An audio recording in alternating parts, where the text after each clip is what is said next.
félicitations, vous pouvez vous auto-congratuler déjà d'être là, c'est magnifique. Donc merci surtout d'avoir fait une croix sur le foot. Ça nous verra droit au cœur. On ne peut pas faire deux clans, ceux qui regardent le foot et ceux qui ne le regardent pas, mais néanmoins, donc merci beaucoup. Donc la deuxième édition de notre soirée pizza, avec un grand I, un grand A, comme intelligence artificielle, avec de la démo, et puis une pizza qui devrait arriver un peu plus tard, qui est sur le chemin, hein, qui marche. Eh bien, merci beaucoup. Sans plus attendre, je vais vous passer la parole pour Fred. Tu veux présenter un peu le programme de ce soir ? Merci beaucoup. Applaudissez-le. Voilà, chauffez un peu la salle. On va chauffer la salle. Donc, ça vous a pas échappé, c'est le doublage, le sujet de cette soirée. On fait les soirées en 2 temps, donc topo et démo. L'objectif, c'est d'apprendre des choses dans le topo et c'est d'avoir après des retours d'expérience dans les démos et des retours d'expérience qui sont plus près du terrain, des métiers qui sont les nôtres et pas des discours qu'on peut lire sur des sites ou entendre à droite à gauche que tout va changer, tout va exploser. Non, il faut revenir sur le terrain. Mais en même temps, il ne faut pas se cacher non plus sur les évolutions des technologies qui s'imposent à nous. Et voilà, il faut d'une manière ou d'une autre s'adapter quand c'est nécessaire.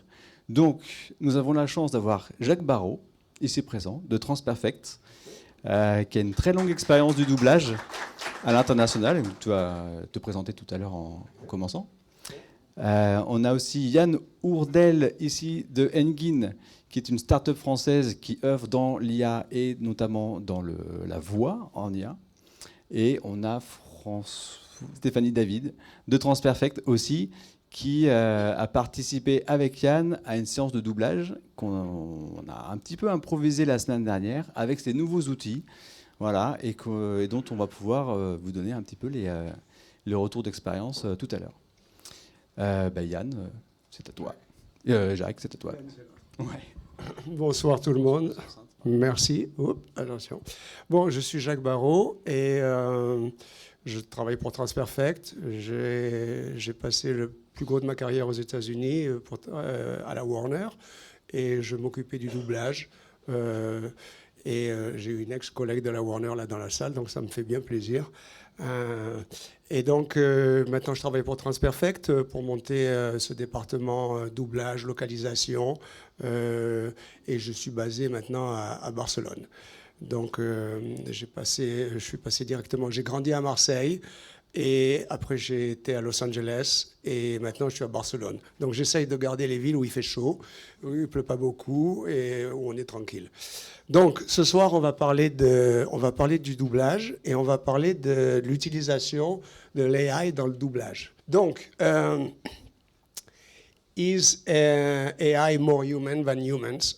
Ça, c'est la question que tout le monde se pose. Et en fait, on va en parler rapidement.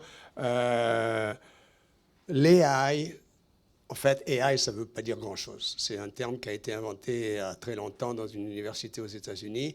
Intelligence artificielle, il n'y a rien d'intelligent, c'est artificiel. Moi, j'ai l'habitude de dire AI, c'est une toolbox, c'est une boîte à outils.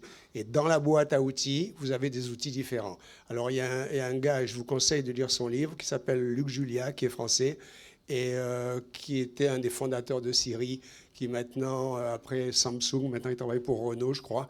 Et il a écrit un livre qui s'appelle « L'intelligence artificielle n'existe pas ».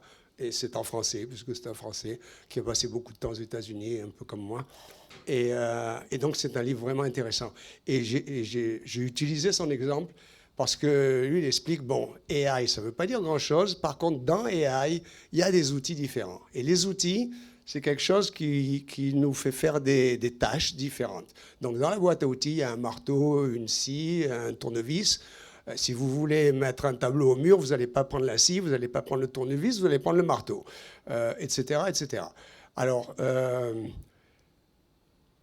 chaque AI, en fait, on devrait parler de différentes AI et pas d'une AI en particulier. Donc ça, c'est un truc très intéressant. Et surtout, le plus intéressant, c'est que ça va très vite. Ça calcule. On utilise des ordinateurs graphiques, des ordinateurs de vidéo. Yann en parlera mieux que moi du point de vue technique tout à l'heure. Donc c'est des outils qui calculent extrêmement vite. Donc, qu'est-ce que peut faire l'AI? L'AI peut analyser, combiner des mots, analyser très très vite. Mais en fait, l'AI ne comprend pas une phrase. Si vous dites il fait beau demain ou il fera beau demain, bon, l'AI va comprendre il fera beau demain. Et ChatGPT, ça fonctionne un peu comme ça. On ne va pas parler de ChatGPT ce soir, mais ça fonctionne un peu comme ça. C'est des mots qu'on colle plutôt que de faire un sens. Et ça, c'est important quand on parle de doublage parce que je dis les humains ne calculent pas vite, mais comprennent les significations. Et quand on veut faire du doublage, il faut comprendre la signification de l'original pour ne pas faire des fautes de sens, évidemment.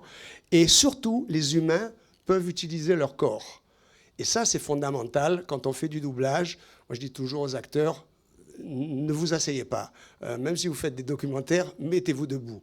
Et si vous voyez un peu des séances de doublage, les gens, si vous doublez quelqu'un qui dit « Hé, attention !» vous n'allez pas dire « Hé, attention !» Ça ne marche pas.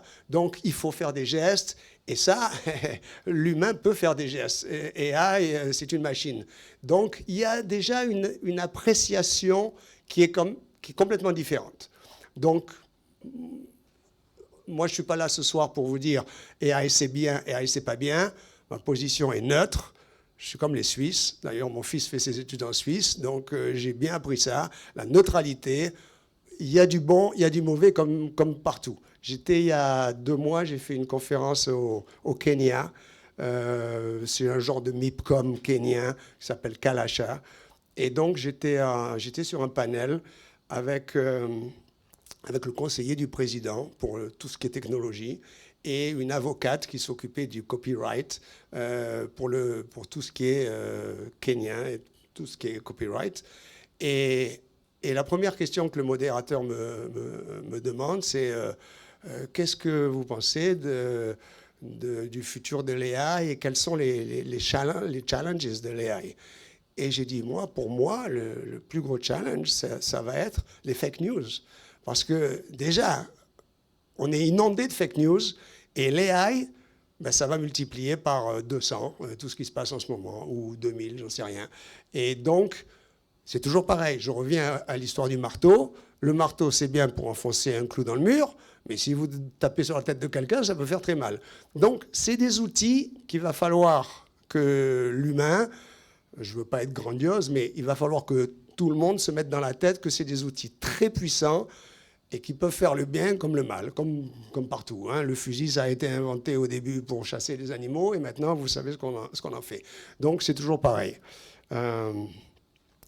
Donc, là, ce soir, je vais vous parler un peu de l'AI spécifiquement pour le doublage et quels sont les outils qu'on utilise.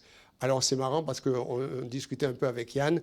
Moi, je fais beaucoup de conférences aux États-Unis, plutôt en anglais, ou dans les autres pays, mais toujours en anglais. Et je vois qu'en France, on n'a pas la même sémantique pour expliquer les mots, donc c'est assez marrant. Donc, la première chose à faire, c'est prendre une photographie digitale de la voix. C'est la base de tout, ce qu'on appelle le cloning. Donc, le cloning, c'est prendre une représentation digitale de la voix. Alors la voix, qu'est-ce que c'est? C'est vachement compliqué, on en parlera un petit peu tout à l'heure. La prosodie, le timbre, la projection de la voix. Si je dis bonjour et si je dis bonjour, si je dis bonjour, si je dis bonjour, c'est toujours moi, mais la voix, c'est la même, mais la façon de parler est différente. Et ça va être fondamental. Donc, le cloning, c'est prendre une représentation de la voix digitale. Un peu comme quand on prend une photo pour faire vraiment un parallèle assez grossier. Alors, après, on parlera des différentes façons de faire le cloning. C'est un peu l'évolution de la photographie en noir et blanc à la photo 3D. C'est pareil. Donc, une fois qu'on a pris la photo digitale de cette voix, et on a ce modèle, ben, qu'est-ce qu'on peut faire avec? Donc, la première des choses à faire, c'est... Alors, j'ai appris le terme il y a 2 jours parce que je ne connaissais pas. C'est le speech-to-speech. Je crois que j'ai entendu ça qu'ici en France, en Amérique ou dans les autres pays, on parle plutôt de morphing. Donc, le morphing, c'est je parle et on a cloné la voix de mon collègue Benoît qui est ici présent et la machine va me faire parler avec sa voix. Donc, alors, imaginez un peu les fake news. Ça va être l'idéal, parce qu'on va pouvoir faire dire à n'importe qui, n'importe quoi. Et il va falloir faire très attention à ça. Donc, en fait, déjà, on ne peut plus vraiment croire les news en ce moment. Donc, bientôt, quand vous entendrez quelqu'un parler, vous allez vous demander, est-ce que c'est bien sa voix? Parce qu'en fait, on n'en saura rien du tout. Donc, ça, c'est un truc important à comprendre. Après, le text-to-speech. Alors, le text-to-speech, c'est pareil. C'est... au lieu d'avoir quelqu'un qui parle et dont la voix est transformée, ben c'est un texte qui va servir de source et qui va être transformé en audio. Donc, je vous expliquerai après les applications de toutes ces technologies. Et le dernier outil dont je vais vous parler, c'est le voice design ou encore synthetic voices, c'est-à-dire que bon, on est en France, donc les vins, vous connaissez, et vous savez qu'il y a beaucoup de mélanges de vins. Hein. Il y a les vins normaux, le chardonnay, le merlot, etc. Mais il y a aussi pas mal de vins qui sont des mélanges de vins. Et donc, on crée des mélanges. Ben là, on va faire exactement pareil avec les voix. Donc, on va prendre 3-4 voix et on va créer des voix synthétiques qui, en fait, appartiennent à la personne, et on verra ce qu'on en fera après.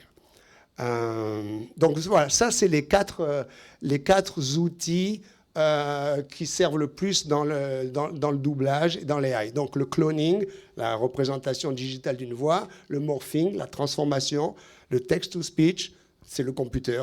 On va écrire un texte et le computer va parler tout seul. Et le voice design qui va nous permettre de créer des nouvelles voix. So, speed. Speed, the real game changer. Bon, c'est là, en fait, que AI va être le plus intéressant. Alors, je vais vous donner un petit exemple.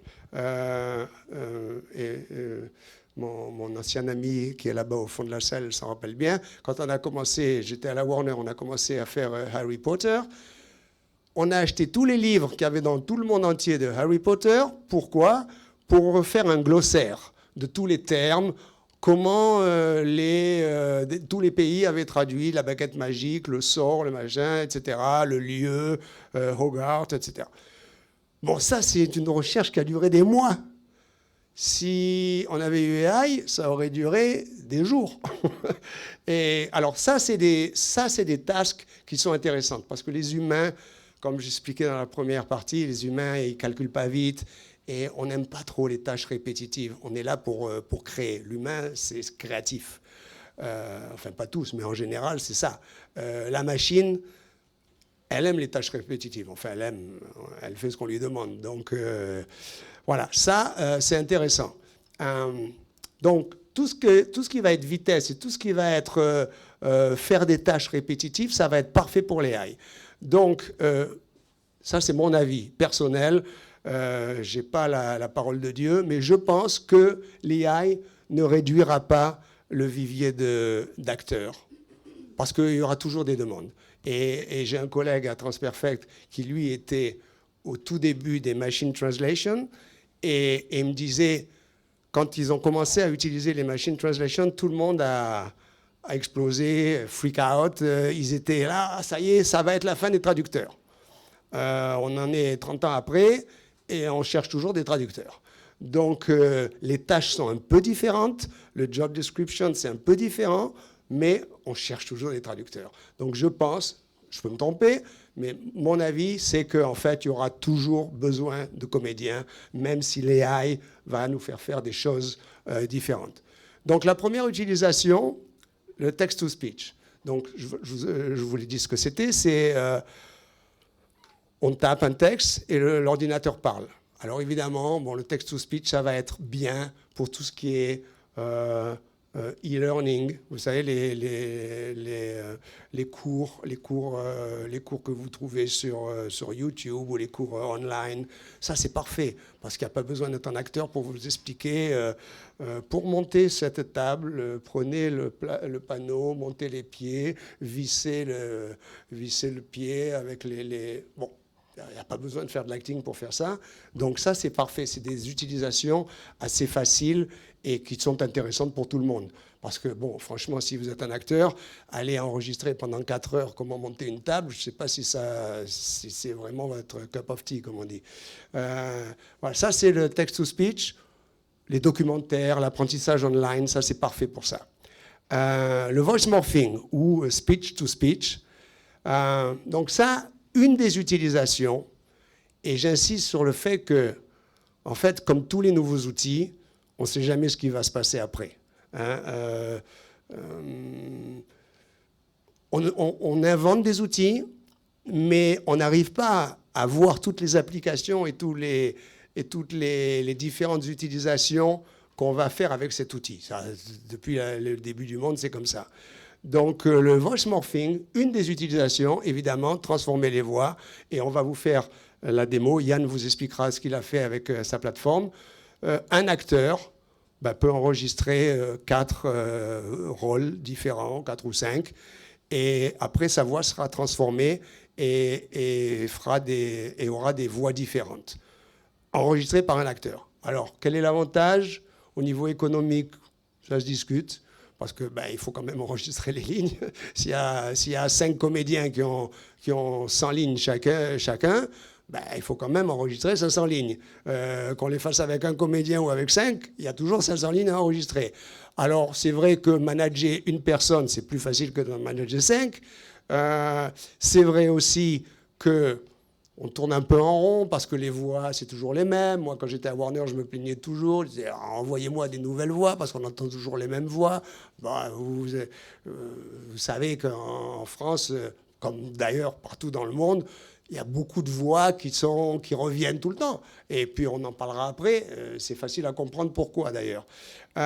Donc ça, c'est une des utilisations. Et je parle de la règle du 80-20 parce qu'en fait, ce qui se passe maintenant, c'est que la règle du 80-20, c'est facile. C'est 20% des acteurs font 80% du job. Et ça, c'est pas seulement en France, c'est pareil dans le monde entier. Et pourquoi? Pourquoi? Parce que ces acteurs, ils sont rapides, ils sont bons, ils connaissent le job. Donc, le studio, ça se paye. Et un acteur qui connaît bien son job, qui va être bon, il va venir, il va vous faire le job en 2 heures au lieu de le faire en 5 heures. Donc, même maintenant, sans parler des AI, on a quand même des acteurs. Moi, je me suis beaucoup occupé quand j'étais à Warner des Looney Tunes. J'avais quelques acteurs un peu partout dans le monde qui faisaient 2, 3, 4 voix. Ils transformaient leur voix. Donc déjà, il y avait ce concept d'avoir une personne qui fait plusieurs caractères. Je peux parler comme Marvin the Martian, ou je peux parler comme Tasmanian Devil, ou je peux parler comme Hey, what's up dog, Bugs Bunny. Je transforme ma voix. Et si je suis un acteur de doublage, je vais faire plusieurs rôles. Donc le concept d'une personne qui fait plusieurs rôles, ça existe déjà. Et après le voice design. Alors le voice design, c'est quand même plus intéressant parce que on va créer des voix qui sont nouvelles. On va créer des voix qui n'existent pas en mélangeant, comme les vins. Donc, la chose qu'il faut comprendre, c'est qu'une fois qu'on a créé des mélanges de vins, et je ne sais pas si vous avez essayé de boire et de goûter des mélanges, c'est très compliqué de dire, alors là, il y a 20% de Merlot, 10% de Chardonnay et 40% de Côte-du-Rhône. C'est pratiquement impossible. Avec les voix, ça va être pareil. Donc, il va y avoir des ramifications légales qui vont venir, on en parlera après. Parce que je n'ai pas envie de finir en prison, donc je fais attention à comment utiliser les AI. Donc, emotion. Alors ça, évidemment, quand on parle, on produit des nuances. C'est un peu comme les nuances entre le blanc et le noir. Il y a une infinité de nuances de gris. Et bon, ben, c'est pareil. Le text-to-speech, et ça, Yann pourra en parler après, et on va faire la démo. Combien d'émotions ça peut retranscrire, avec combien d'émotions on peut jouer. C'est pour ça que pour l'instant, et je parle toujours de pour l'instant, parce que qu'est-ce qui va se passer même dans 2 ans, j'en sais rien, parce que ça va tellement vite.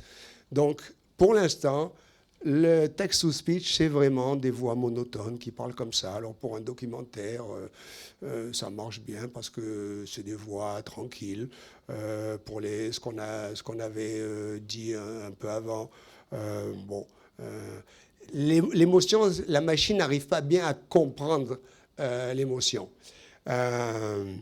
Maintenant, moi, je pense quand même que l'art du doublage, bon, c'est un art, le doublage.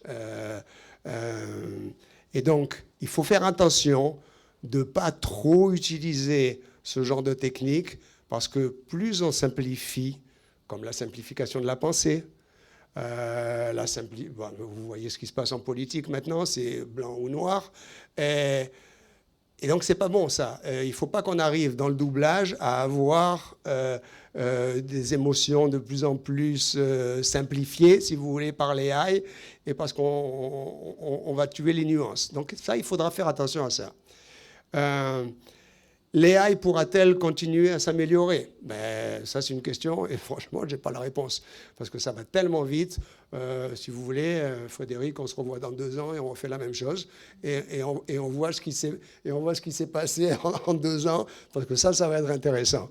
Il y a aussi l'histoire du changement, parce que le changement... Bon, là, je prends quelques exemples. La bande magnétique contre les cassettes. Rappelez-vous ce qui s'est passé. Ben, moi, j'y étais. Peut-être vous êtes trop jeune. Le vinyle contre le CD. Le film, le 35 mm contre les fichiers numériques. Les violons contre les synthétiseurs. Moi, je suis musicien et je joue régulièrement. La batterie contre les boîtes à rythme. En fait, si on pense bien, qui est-ce qui a gagné à chaque fois?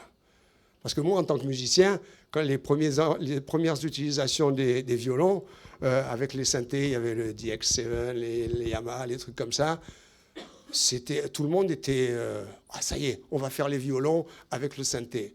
Et quand vous écoutiez les violons, vous disiez, attends, il y a un problème là, parce que c'était tellement bien qu'en fait, quand on écoute une section de violon, les violons, ils sont jamais...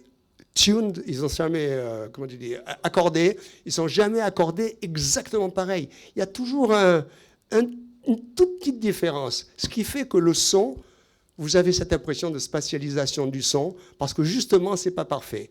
Et alors, on avait des synthétiseurs qu'il fallait désaccorder pour essayer de remplacer les violons naturels. Et à la fin, on passait plus de temps à régler le synthétiseur qu'à prendre 2 violonistes et à jouer. Donc, en fait, ça a duré un petit moment, et puis ça a changé, et puis les orchestres sont revenus. Pareil maintenant, le vinyle. Là, j'étais à la FNAC, parce que, bon, j'habite pas à Paris, alors quand je viens en France, je vais à la FNAC, évidemment. Et j'ai vu le rayon vinyle, c'était incroyable. Tout le monde se remet au vinyle. Et je me suis dit... ça ne va pas durer longtemps, parce que le CD, c'est trop pratique. C'est pratique, on met ça dans la voiture, on met ça... Bon, maintenant, il n'y a plus de CD, maintenant, c'est tout des mémoires. Mais qui est-ce qui a gagné à chaque fois? C'est la facilité d'emploi qui a gagné sur la qualité. Rappelez-vous de la cassette. La cassette audio contre la bande magnétique, il n'y a pas photo. La bande magnétique, c'est 20 fois mieux, c'est 50 fois mieux que la cassette. Et pourtant, tout le monde est passé à la cassette, parce que c'était pratique. Donc, peut-être l'AI, c'est le pratique qui va l'emporter sur la qualité, j'en sais rien. On se verra dans 2 ans. Alors maintenant, bon... qu'est-ce que l'AI peut faire pour notre communauté, pour tout ce qui est localisation? Bon, ça, c'est mon opinion aussi. Hein. On verra si j'ai raison ou si j'ai tort. Ce n'est pas très grave de toute façon. Je pense qu'il y aura un groupe d'acteurs qui va se spécialiser dans le doublage de plusieurs caractères à la fois. C'est-à-dire que pour doubler un caractère, pour doubler un rôle, il faut bien comprendre le rôle, évidemment. Il faut l'analyser, il faut comprendre les attitudes, les émotions, etc. Peut-être s'il y a du morphing qui est mis en place. Et le morphing, finalement, comme je disais tout à l'heure, au point de vue financier, ça peut se discuter. Par contre, au niveau des voix, peut-être ça va apporter, j'en sais rien, mais peut-être ça va apporter une possibilité d'avoir beaucoup de voix différentes. Donc ça, c'est peut-être un avantage pour certains. Donc, à ce moment-là, il y aura un groupe d'acteurs qui va se spécialiser dans, bon, ben moi, je peux faire 4, 5 caractères, 6 rôles, pardon. Et ben, par contre, il va falloir bien comprendre, parce que c'est déjà dur d'en doubler un. Donc, doubler plusieurs rôles et savoir exactement qu'est-ce que le rôle doit faire, ça ne va pas être évident. Donc, peut-être il y aura ça. Aussi, comment l'AI peut aider le doublage? Ben, les lignes manquantes. Moi, j'ai jamais fait un projet où il n'y avait pas de ligne manquante. Il y a toujours une ligne qui manque par-ci, par-là. Ben, si vous avez le AI et si vous pouvez faire un cloning rapide de l'acteur, ben, vous pouvez taper une ligne qui manque. Bon, franchement, moi, je me suis retrouvé dans des situations où j'ai enregistré des lignes parce que j'étais dans le studio, il y avait une ligne qui manquait, une réaction qui manquait. Bon, je l'ai faite parce qu'on était en plein mix et on n'avait pas le temps. Donc là, l'AI, ça va pouvoir peut-être aller un peu plus rapidement et peut-être aider un peu plus. Et puis après, bon, certaines tâches, comme les voilà, vous savez, les groupes. En général, quand on fait des versions internationales, on a des ambiances. Vous appelez ça ambiance en France. Les ambiances, il y a beaucoup d'ambiances qui sont incompréhensibles. Une scène de restaurant, il y a 50 personnes dans le restaurant. Si vous entendez bien, vous ne comprenez pas. Et pourquoi les gens font ça? Ben parce que quand on fait une version de cette ambiance qui va être utilisée dans tous les pays du monde. Mais par contre, il ne faut pas qu'il y ait des mots reconnaissables. Donc les ambiances, c'est... Et vous avez un groupe de 5-6 personnes qui va faire ça. Voilà, des ambiances dans la rue, dans des restaurants, etc. Bon, ça, l'AI, c'est parfait pour ça. Ça pourra faire ça. L'éducation. Bon, comment fonctionne la voix? Alors, je ne vais pas trop rentrer dans les théories, mais tous les sons que vous entendez, si vous tapez sur une cymbale, si vous tapez d'une note de piano, vous avez ce qu'on appelle les transitoires d'attaque, c'est-à-dire la percussion du marteau sur la corde et le son du piano lui-même. Et j'enseignais l'électroacoustique, j'ai fait mes études au Conservatoire de Marseille, et donc j'entendais, après j'enseignais à la fac d'Aix-en-Provence, j'enseignais l'électroacoustique, et le premier truc que je faisais quand j'avais mes étudiants, je disais, OK, on va enregistrer une note de piano, on va enregistrer la même note, la même tessiture, le même pitch, avec une guitare. Et j'avais les deux, et on enregistrait. Et après, je disais, bon, maintenant, on avait des bandes magnétiques à l'époque, on coupe l'attaque, on coupe les premières millisecondes du son. Où est la guitare, où est le piano? C'est fini. On ne pouvait plus distinguer la guitare du piano. Alors, ça, c'est intéressant parce que l'oreille humaine reconnaît les sons aux premières millisecondes de l'émission de ce son. Et ça, évidemment, quand l'AI va commencer à pouvoir analyser la façon de parler, donc pour la voix, on ne tape pas sur une voix, mais l'émission, si je parle comme ça, ou si je parle comme ça, il y a une percussion, c'est l'air qui sort du tube vocal, donc ça, le son est différent. Donc le timbre, c'est toujours le même, parce que c'est toujours moi qui parle, mais par contre, ce qu'on appelle en général la prosodie, la façon de parler, ça va nous permettre de différencier les voix. Et donc ça va être intéressant parce que moi je pense, je peux me tromper, que les voice placement, comme parler du nez, parler dans la voix, la gorge, parler avec de l'air comme ça, si l'AI peut, une fois que l'AI a compris tout ce système, toute cette façon de parler, tout le placement des voix, ben, l'AI une fois qu'elle a compris, elle peut enseigner, et elle peut enseigner aux gens. Moi, ce que je faisais manuellement, j'enseignais aux étudiants, et j'ai monté la Dubbing Academy à Transperfect, qui est un cours online pour les doublages. En France, vous n'avez pas besoin de la Dubbing Academy, parce que le doublage, ça existe depuis les années 40. Par contre, dans les autres pays, comme l'Afrique, l'Asie, etc., là, il y a besoin de leur apprendre. Donc, ça peut être intéressant. Ce qu'on appelle aussi les sound-alike, vous savez, les voix qui approchent, quand on ne peut pas avoir une voix qui est... Alors, c'est vrai que, en général, dans le doublage de films d'action, les voix des originaux n'ont pas grand-chose à voir avec les voix doublées. Hein. Par contre, en animation, non, ça ne marche pas pareil. Moi, je m'occupais des Looney Tunes à Warner, et Bugs Bunny, il a une voix très similaire dans tous les pays du monde, parce que justement, on parlait des voice placement, comment placer la voix, et on dirigeait les acteurs pour ça. Donc, quand on aura... quand l'AI va pouvoir, dans une database, analyser tous les paramètres de la voix, si vous voulez, et aller chercher une voix approchante dans une database, ça va aller beaucoup plus vite, parce que ça va se baser sur des calculs numériques, puis après, l'humain pourra choisir. L'humain, de toute façon, aura toujours le dernier mot, donc il ne faut pas s'affoler pour ça.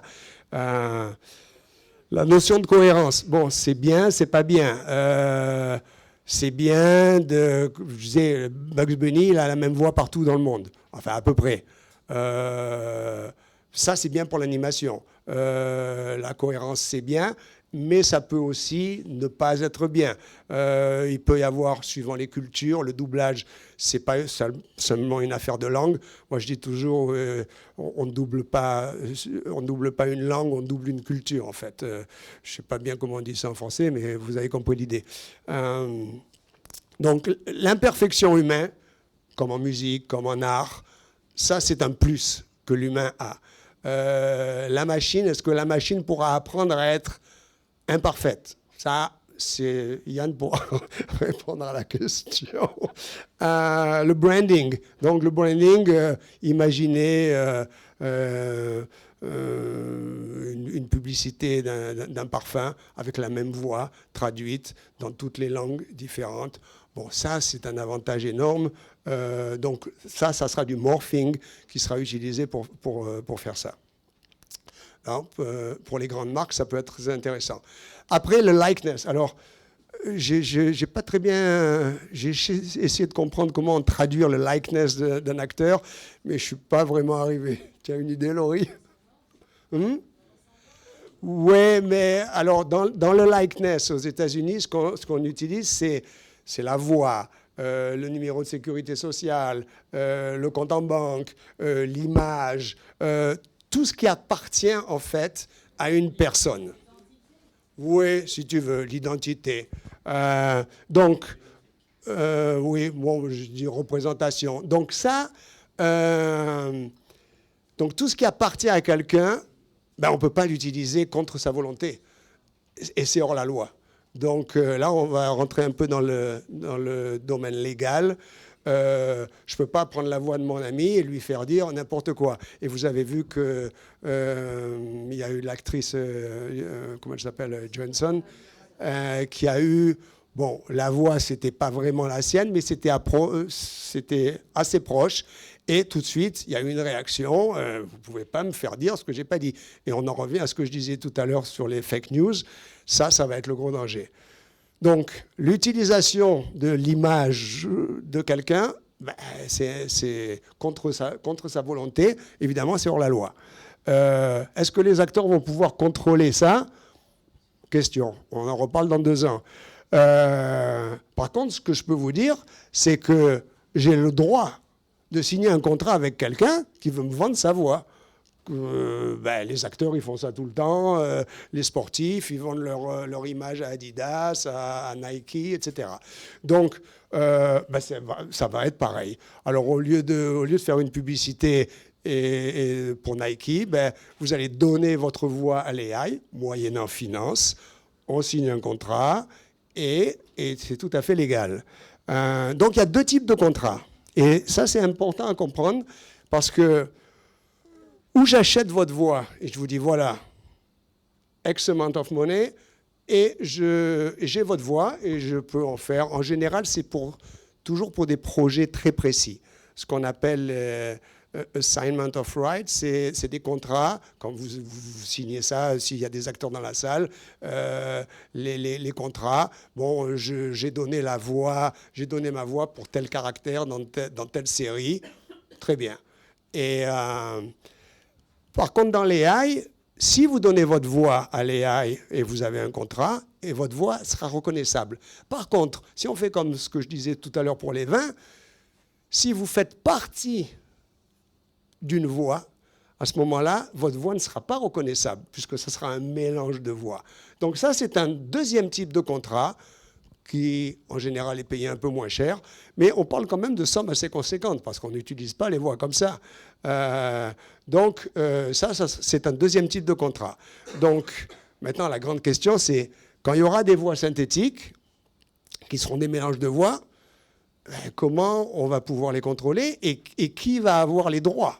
Et ça, c'est ce qui se passe maintenant avec les régulations qui se mettent en place. Et les Européens sont en avance sur les Américains de ce point de vue-là, parce que l'année prochaine, en 2025, normalement, si à Bruxelles, ils ne s'écharpent pas, surtout après les élections, il va y avoir le AI Act qui va être une loi fondamentale sur l'utilisation de l'AI dans tous les métiers de l'audiovisuel. Donc, le risque, il va y avoir trois échelles de risque. Le risque numéro 1, numéro 2, numéro 3. Ils ont décidé que les systèmes d'AI qui génèrent ou manipulent du contenu image, audio ou vidéo seront soumis à un ensemble d'obligations de transparence. Donc, quand ça va apparaître, et quand ça va être acté par le European Union, ce qui va se passer, c'est que même si je fais des mélanges de voix, il va falloir que je dise, vous êtes 25% de cette voix-là. Et la loi va demander ça. Et bon, alors évidemment, c'est toujours pareil. Il va y avoir des hors-la-loi, comme partout. Il y a des gens qui ne déclarent pas leurs taxes. Il y a des gens qui ne payent pas leurs impôts. Donc, il va y avoir des gens qui vont tricher. Mais bon, en général, quand on est une grosse compagnie, on ne triche pas. Donc, TransferFect, que je représente ce soir, c'est une grosse boîte qui a 8000 employés. C'est une compagnie américaine. Il y a beaucoup d'avocats à New York qui s'occupent de ça. Donc, moi, je travaille régulièrement avec les avocats sur tous les contrats, etc. Donc, reparlons rapidement de ce qui s'est passé l'année dernière aux États-Unis. En plus, j'y étais. J'étais en voyage à LA en pleine grève. Et c'était assez impressionnant à voir parce qu'en général, les grèves à LA, il n'y en a pas beaucoup. Mais ça, c'était assez impressionnant parce qu'ils étaient vraiment remontés. Et la grève n'est pas partie des acteurs, elle est partie des auteurs, de ceux qui font les scripts. Et ils se sont dit, mais attends, puisque ChatGPT peut faire une histoire peut écrire une histoire en écrivant un prompt, tous les scripts ils vont être faits par ChatGPT. Et donc ils sont arrivés avec un accord parce que il n'y en a pas beaucoup des grèves aux États-Unis, mais quand il y en a, ça marche bien en général. On se met sur la table et on discute. Et ça a duré longtemps. Donc là, pour l'instant, il n'y a pas vraiment de régulation. Ils se sont mis d'accord entre eux. Il n'y a pas de... Et puis en plus, bon, les États-Unis, c'est État par État. C'est pas vraiment, c'est pas une loi fédérale qui va passer. Donc pour ça, les Européens sont un peu en avance. Mais je pense que les Américains vont suivre assez vite. Donc à la fin, qu'est-ce qui va se passer? Comment contrôler ce qui sera écrit ou publié? Ça va être intéressant. Alors là, on sort du doublage, mais bon, les scripts, il va bien falloir savoir d'où ils viennent. Les nouveaux outils. Bon, alors les développeurs, les QCers. Moi, j'ai une fille de 16 ans. Je la vois bien comme influenceur, comme parce qu'elle passe sa vie sur TikTok, Instagram, avec le téléphone. Moi, ça ne me viendrait pas à l'idée, mais elle, bon, c'est naturel. Donc, il y a toute une série de métiers qui vont apparaître. Bah, les influenceurs, ça n'existait pas il y a 10 ans. Hein. Et maintenant, les influenceurs, c'est un métier comme un autre. Ils sont là, ils font beaucoup d'argent d'ailleurs. Donc, les développeurs, les QCers, les post-éditeurs. Bon, alors, post-éditeur, c'est un job qui est apparu il y a une quinzaine d'années, quand les machine translation, elles ont commencé à se mettre en place. Comme je disais tout à l'heure, l'humain aura toujours le dernier mot, parce qu'on ne peut pas avoir une machine qui, même si c'est des tâches simples, il va falloir quand même jeter un œil, contrôler. Donc, au lieu d'avoir des purs traducteurs, maintenant, on a des post-éditeurs qui sont là pour contrôler ce que la machine fait. Alors après, on pourra parler de la rentabilité, du concept, etc. Ça, c'est une autre discussion. Et voilà. Et je vais en finir avec ça pour ce soir. Si vous avez des questions, allez-y. Sinon, je passerai la parole à Yann qui va vous expliquer les tests qu'on a fait, qui va vous montrer les tests, etc. Voilà. Merci beaucoup.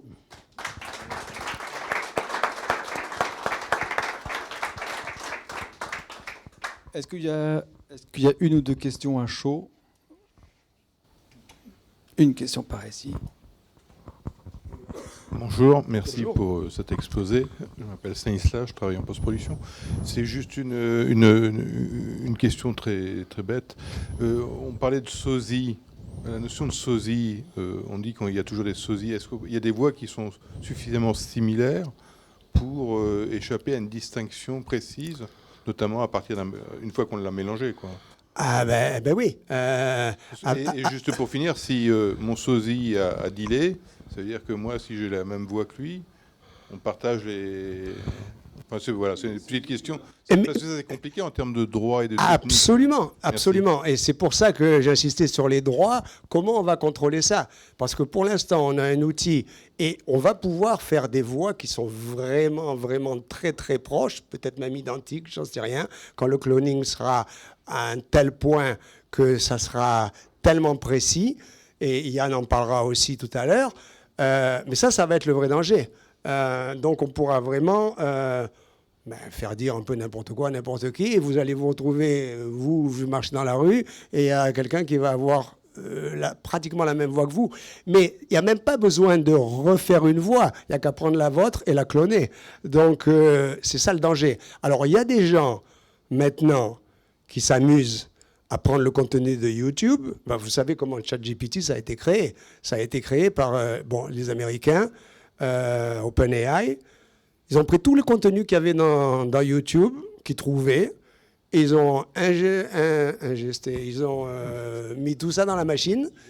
Ça, c'est pas pour ChatGPT, c'est pour Sora. C'est pour leur outil, leur modèle qui génère de la vidéo. Voilà. Alors, ouais, ça c'est intéressant. Et donc, ChatGPT, ça a été nourri par tout ce qu'ils trouvaient sur Internet. Pas seulement YouTube, mais tout ce qui est trouvé sur Internet. Donc, ils ont fait des essais il y a une dizaine d'années avec Google. Ils se sont dit, bon, c'est un peu compliqué de faire des modèles comme ça pour lancer le concept de ChatGPT, donc on va réduire. Et ils ont pris des contenus, je crois que je ne me rappelle plus si c'était dans l'Alabama ou des États quand même assez, au niveau du racisme, assez difficiles à gérer. Et bon, tout de suite, la machine a fait des choses absolument horribles. Et le texte qu'elle a pondu, c'était racisme sans nom. Pourquoi? Parce que la base de données était comme ça. Alors, maintenant, vous vous rendez compte probablement que tout ce qui est dans ChatGPT, il y a beaucoup plus de facilité à parler en anglais. Pourquoi? Parce que ça a été nourri par du contenu anglais, beaucoup plus que par du contenu espagnol, italien ou français. Donc ça, c'est une très bonne question. On avait une question ici aussi. Ouais. Qu'est-ce que c'est un QCR? QCR, QC, c'est Quality Control. Donc contrôleur de qualité. Merci. Une dernière question là et après on va Désolé, enchaîner j'ai pas avec elle. traduit ça. Bonsoir, Patrick Cuban, je suis comédien et je représente l'association Les Voix Super. et la Fédération mondiale UVA, dont vous avez certainement entendu parler, Absolument. qui regroupe plein de... Voilà. Absolument. J'avais une question à vous poser sur le développement des outils d'IA générative, notamment pour le doublage. Vous n'êtes pas sans savoir qu'il y a des startups qui sont très agressives au niveau d'Hollywood et qui sont déjà implantées là-bas et qui peuvent récupérer gratuitement la voix des acteurs américains pour pouvoir s'entraîner. Donc il y a Eleven Labs qui est déjà à Disney, et il y a également Deep Dub qui a des accords avec les différents studios pour développer éventuellement des solutions. Ouais. Avoir un système vertueux avec des droits au niveau européen et un traçage de nos voix et des bases de données, c'est bien. Mais là, on a face quand même à une problématique d'extraterritorialité, Absolument. du développement des IA génératives, Absolument. qui pose un certain nombre de problèmes. Voilà. Absolument. Et en plus, et ça c'est une très bonne remarque, parce qu'en plus, et Yann pourra en parler après, quand on fait le cloning d'une voix, un modèle, on peut lui faire parler différents langages. Alors en général, une voix que vous avez, par exemple, si je fais le clonage d'une voix en français, il y a une façon de parler en français qui est différente d'une façon de parler en italien. La prosodie, c'est pas la même, les accentuations, les intonations, c'est pas les mêmes. Donc ça va s'entendre, ça va être un peu bizarre. Mais vous avez absolument raison. Le problème, c'est ce que je disais tout à l'heure. Il y a des gens qui ne payent pas leurs impôts. Il y a des gens qui prennent des sens interdits. Moi, à chaque fois que je suis ici, j'ai toujours peur quand je traverse parce que je viens de Barcelone. Et je peux vous dire que les Espagnols, ils traversent la rue sans regarder parce qu'ils savent que les voitures vont s'arrêter.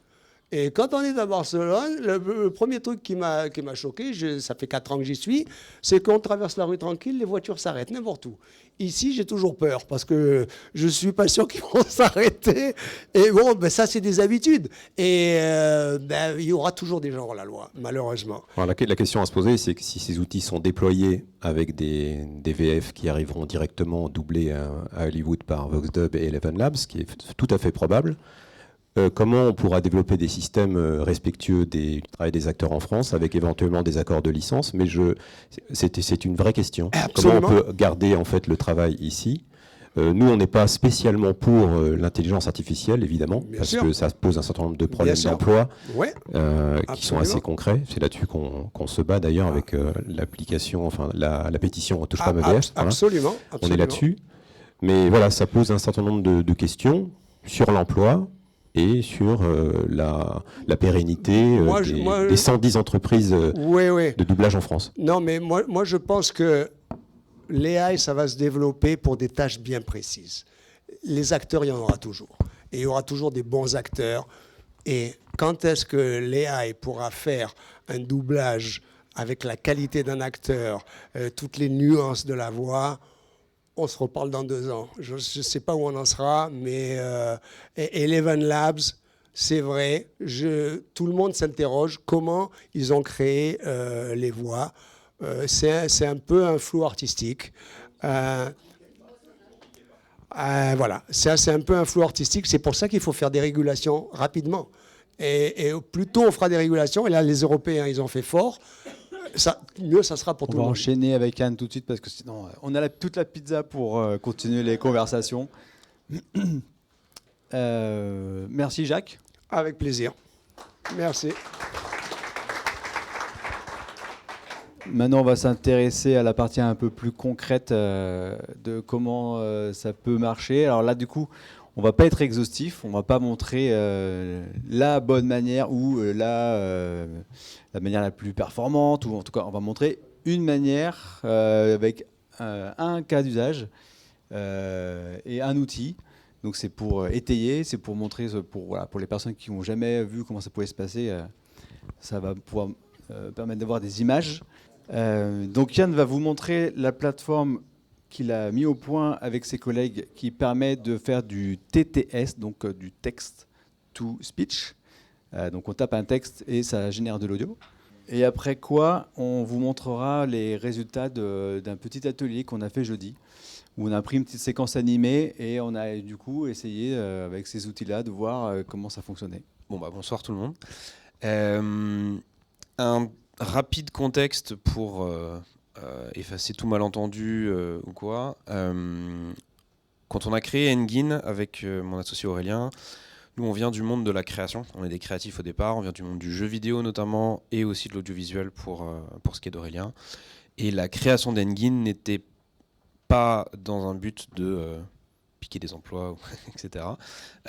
C'est des inquiétudes au contraire qu'on partage.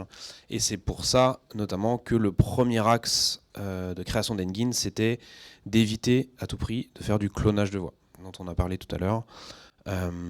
Au moment où on a créé Engine, le morphing de voix se faisait pas encore trop. Donc ça a émergé en usage plus concret très récemment. Mais on verra tout à l'heure qu'il y a pas mal de limites à ça et on les a expérimentées dans l'atelier ensemble la semaine dernière. Mais donc voilà, Engine, c'est 2 piliers fondamentaux. Ne pas cloner des voix, mais utiliser au contraire de la création de voix. Et donc on a créé notre propre outil de création de voix qui n'est pas tout à fait un mélange de vin, c'est un peu plus complexe que ça. Et le deuxième pilier fondamental, c'est tout de même faciliter l'usage de ces outils, faciliter notamment l'usage éthique, responsable de ces outils, tout en permettant à des studios, parce que le point de départ c'est le studio de jeux vidéo, permettant donc à ces studios d'accéder à du doublage là où actuellement ils ne pouvaient pas le faire, ou dans des langues dans lesquelles ils n'étaient pas capables de le faire jusqu'ici. Donc c'était plutôt dans l'idée de venir en complément des acteurs existants. Maintenant, il faut être réaliste, c'est sûr que ça va remplacer certains usages dans certaines situations. Ça, nous, on ne peut pas l'empêcher à 100%, on ne peut pas le contrôler complètement malheureusement. On fait tout notre possible pour éviter que ce soit utilisé à mauvais escient, mais on ne pourra pas l'empêcher complètement malheureusement. Pour compléter et rebondir sur ce que disait Jacques juste avant, j'ai noté 2-3 petites choses pour mieux introduire l'atelier qu'on a fait. On a expérimenté 2 choses dans cet atelier. On a expérimenté le text-to-speech, donc le fait de, à partir d'une voix qu'on a choisie précédemment, on fournit uniquement du texte et on obtient de l'audio. Ça, c'est la première chose. Et on a expérimenté le morphing ou le speech-to-speech. Donc là, on a enregistré une personne qui n'était pas comédienne, c'est pas son métier. Elle n'est pas présente ce soir, mais elle était là donc la semaine dernière. Et on a transformé sa voix pour faire le doublage de plusieurs personnages différents d'un extrait d'un épisode d'un dessin animé. Et donc l'objectif de cet atelier, c'était de bien percevoir les limites de chacune de ces 2 solutions, de voir dans quelle situation ça peut être utile et dans quelle situation ça peut être un peu plus limité ou plus problématique. Donc ce qu'on a fait pour faire ça, et je vais assez rapidement vous faire écouter le résultat parce que autant parler directement du concret. Ce qu'on a fait pour faire ça, c'est qu'on a utilisé le moteur de voix d'Eleven Labs par facilité. L'objectif de l'atelier, c'était pas de créer quelque chose qui allait pouvoir être diffusé au grand public, et on n'avait pas non plus envie de passer 2 heures à créer des voix avec l'outil d'Engine qui s'appelle VoiceMaker. Par facilité, en quelques minutes, on a choisi des voix qui n'étaient pas trop mal dans la bibliothèque d'Eleven Labs. Donc pour ceux qui ne connaissent pas concrètement, je vais montrer rapidement.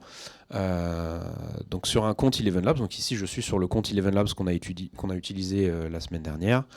Je vais présenter Eleven Labs parce que c'est aujourd'hui ceux qui sont les plus performants sur cette partie-là et qui sont potentiellement ceux aussi qui sont les plus dangereux sur certains aspects.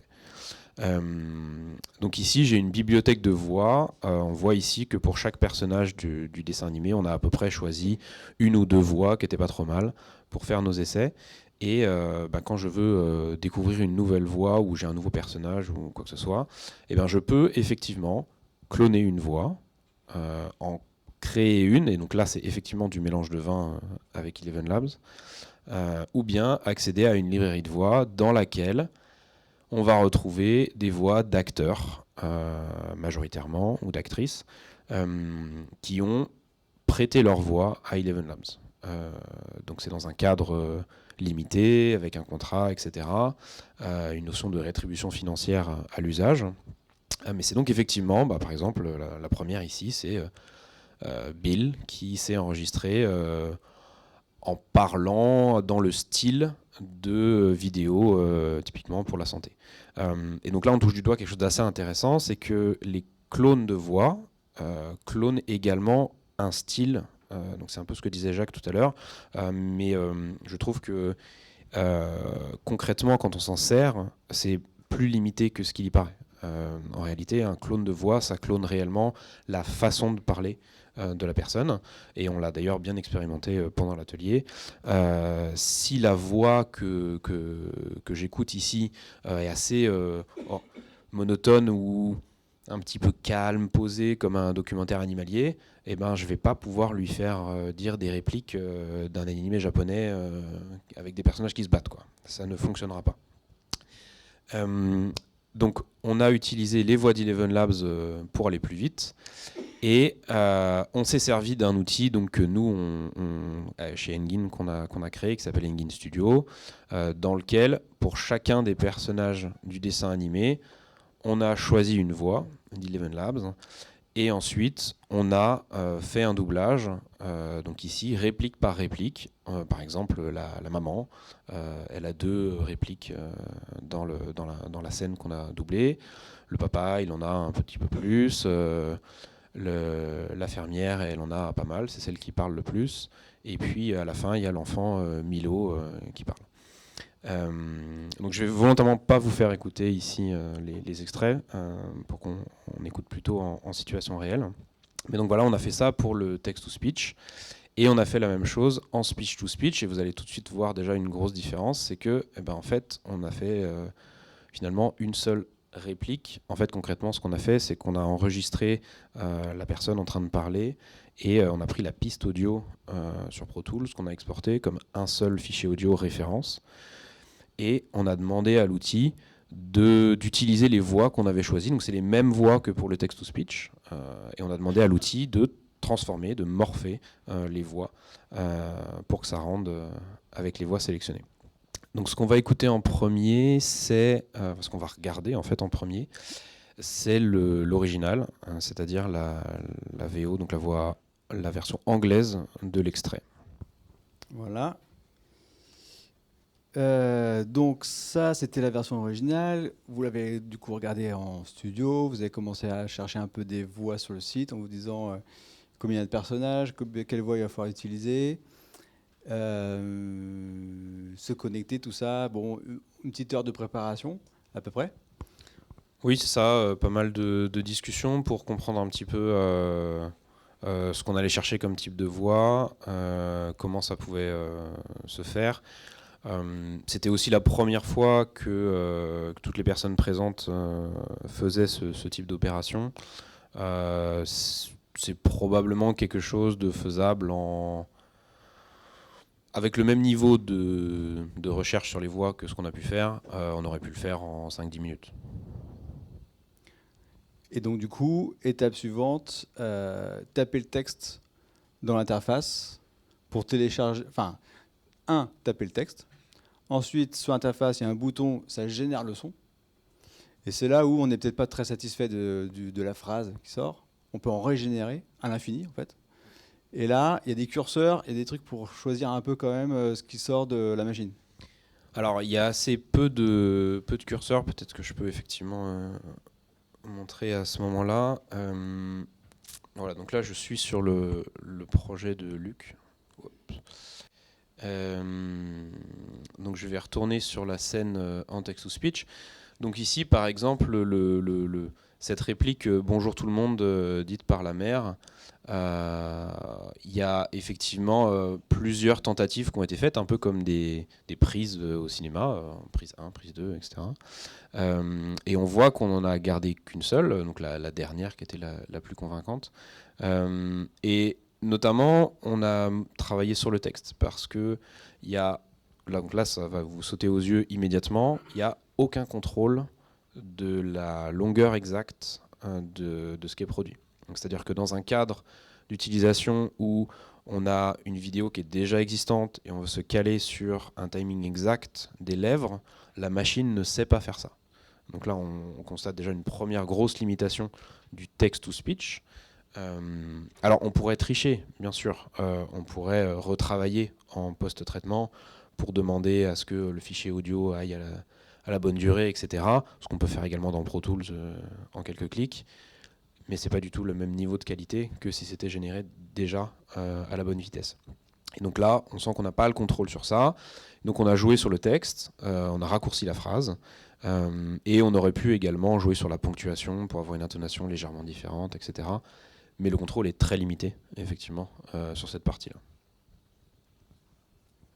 Et donc le résultat, donc ça a pris à peu près 1 heure pour taper les textes des interventions de chaque personnage, faire plusieurs itérations pour essayer d'avoir un truc qui colle à peu près à ce qu'on imaginait, et puis après faire le montage. Alors le montage c'était quand même très rapide, Luc était quand même très rapide.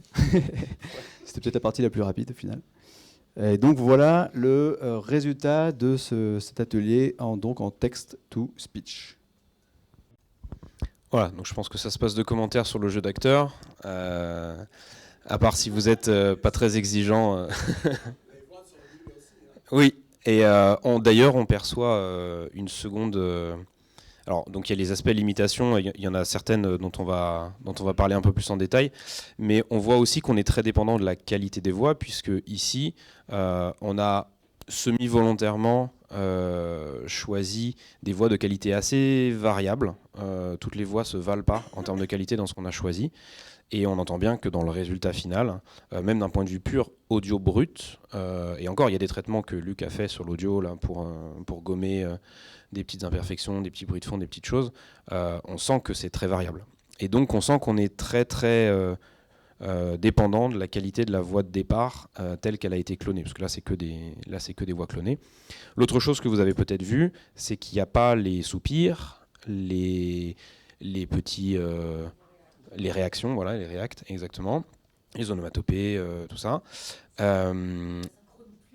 La synchro labiale, enfin en tout cas sur les lèvres des personnages. Et puis, on a été obligé de ruser. Donc il y a 2-3 moments, vous avez entendu des petites coupures, des petites ruptures, parce que Luc a été obligé de s'adapter un peu comme il pouvait pour que ça tienne dans le temps imparti. Donc il a été obligé un peu de tricher, de couper. Voilà, on sent que... Alors, on n'y a pas passé 3 jours, mais on n'aurait probablement pas pu faire beaucoup mieux que ça avec le système TTS. On aurait éventuellement pu choisir des voix de meilleure qualité, faire beaucoup plus d'essais jusqu'à obtenir la prosodie qui nous intéresse. Mais là, on touche du doigt quelque chose d'assez fort, qui est que on a vu la VO, vous-même, vous l'avez vu une fois, vous avez en tête un jeu, vous vous attendez à quelque chose, vous vous attendez à une certaine manière de parler, vous voyez les images, vous attendez à quelque chose, et quand on vient dans un outil de TTS avec une idée précise de ce qu'on veut en termes de jeu, on va très probablement pas l'obtenir. C'est-à-dire qu'il faudrait beaucoup de chance ou des phrases très courtes et très très simples pour y arriver. Et c'est là qu'entre en scène effectivement le morphing, le speech-to-speech, et vous allez, je pense, assez rapidement voir la différence. Donc là, on a passé une demi-heure à peu près sur la 3e étape, puisqu'on avait déjà sélectionné les voix, on avait déjà préparé un petit peu le terrain. Et en gros, sur la demi-heure, on a fait à peu près 15-20 minutes de recording de la voix de la personne qui s'est enregistrée. Puis on a passé 5 minutes dans l'outil à transformer la voix et 5 minutes à faire un peu de montage. Et donc ça donne ce qu'on va regarder là. Du coup, je vous fais d'abord écouter la prise de la voix qui a été faite, donc par une personne qui, je vous rappelle, ce n'est pas une comédienne. Elle s'est prêtée au jeu, mieux que je l'aurais fait, je pense. Mais voilà. Et donc elle a joué à la suite les 4 personnages, avec quelques petites reprises à un moment donné, des repiquages de temps en temps. Mais c'est juste pour que vous ayez déjà à l'oreille comment ça a été joué, pour après essayer d'apprécier le résultat du morphing ou du STS. Voilà, donc ça c'était l'enregistrement de la voix. Et maintenant, je vous mets le résultat une fois passé dans les différents modèles de voix, le résultat du morphing.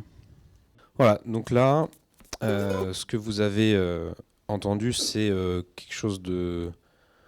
C'est probablement le max qu'on pouvait faire dans le cadre de l'atelier. Il il y a des imperfections qui sont, je ne sais pas si vous les avez tous repérées, parce que c'est au bout de la 50e fois qu'on regarde l'extrait, on les voit un peu plus, mais on sent qu'il y a un vrai gap de qualité d'une technologie à l'autre. Ça reste largement perfectible sur certains aspects assez techniques et du travail de la voix et du respect de l'intonation de l'acteur ou de l'actrice.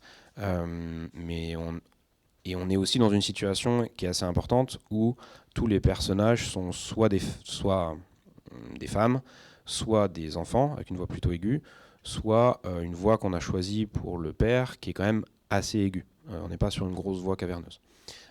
Ici, typiquement, si on avait souhaité une voix très grave et très caverneuse pour le père, il aurait probablement fallu enregistrer un second acteur, plutôt un homme avec une voix la plus grave possible, pour que le résultat soit encore meilleur en termes de qualité.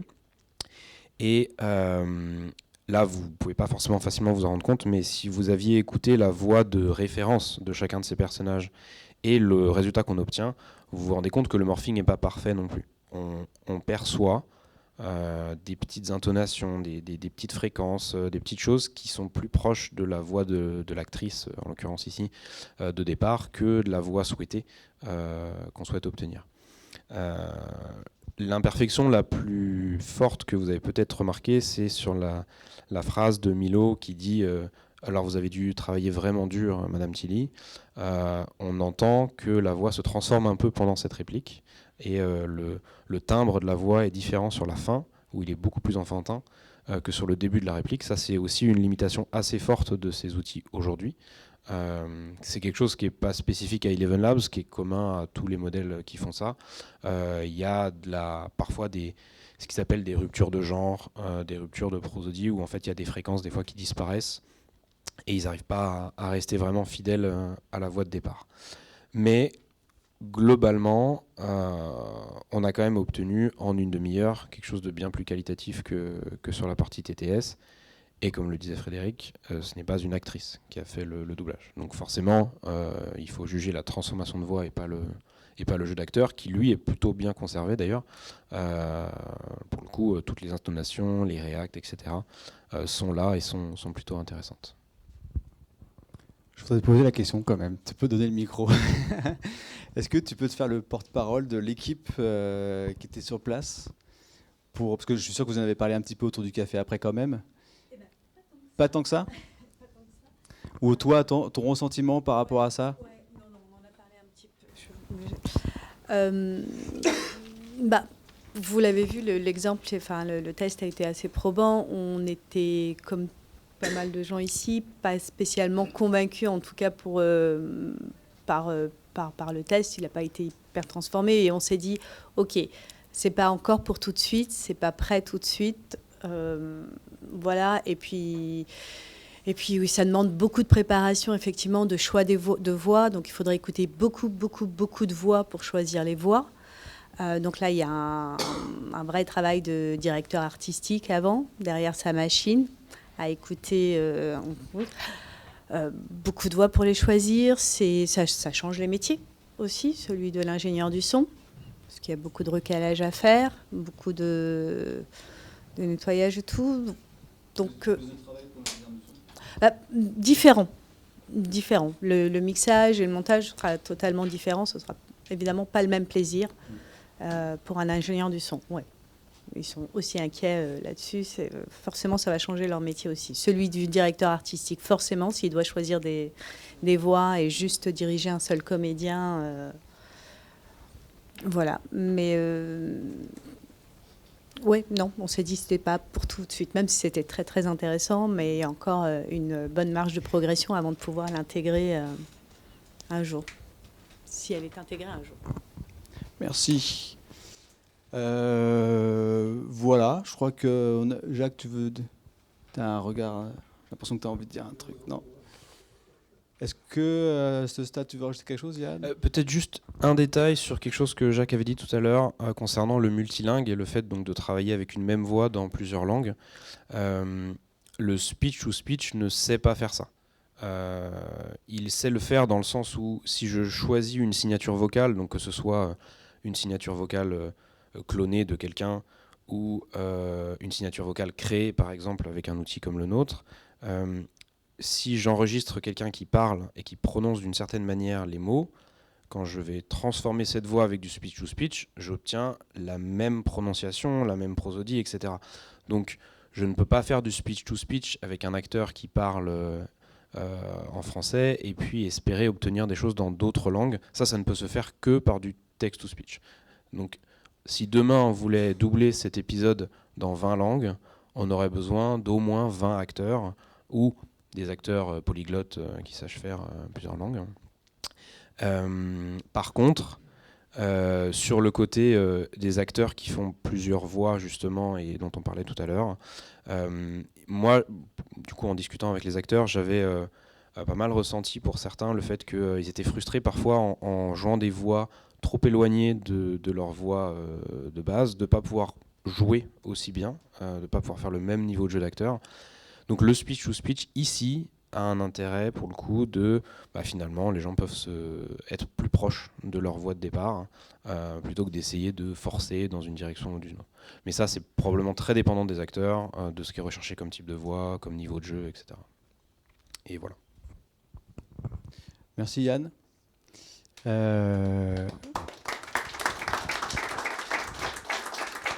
Est-ce que vous avez des questions? Alors peut-être plus pour Yann, des questions d'ordre technique, fonctionnement des algorithmes, de l'IA, tout ça. Bonjour, je suis Joachim Salinger, je suis comédien. Je suis membre de la délégation générale du SFA, syndicat français des artistes-interprètes. On travaille sur les questions liées à l'intelligence artificielle et aux inquiétudes qu'elle soulève chez les actrices et les acteurs, et notamment dans le domaine de la voix, parce qu'on a bien repéré que c'était là où il y aurait les premières applications. Alors, j'ai une première remarque, parce que vous dites que vous ne pouvez pas... vous venez du milieu créatif et que vous ne développez pas ce logiciel et cette plateforme pour prendre du travail humain, mais en réalité, le modèle économique que vous êtes en train de développer, il est basé sur un transfert de valeur. C'est-à-dire que si votre logiciel fonctionne, c'est bien à un moment qu'il y aura un transfert de valeur vers du travail qui aujourd'hui se fait de manière artisanale, avec des artistes, avec toute une chaîne de production, toute une chaîne de savoir-faire, et qui sera transféré vers du travail synthétique et vos outils qui vont... d'une manière ou d'une autre, simplifier la chaîne de production et transférer la valeur. Votre modèle économique ne marchera pas autrement. Vous n'allez pas créer du travail. Ça n'est pas le modèle économique de votre société. Voilà, ça c'est une première chose. Donc il faut quand même être clair sur, a priori, l'objet sur lequel vous travaillez. C'est quelque chose qui va... créer du transfert de valeur et qui va casser du travail si ça fonctionne un jour. L'autre chose, sur un aspect technique, ça c'était une remarque, j'ai une question vraiment technique, là, dans ce qu'on a vu.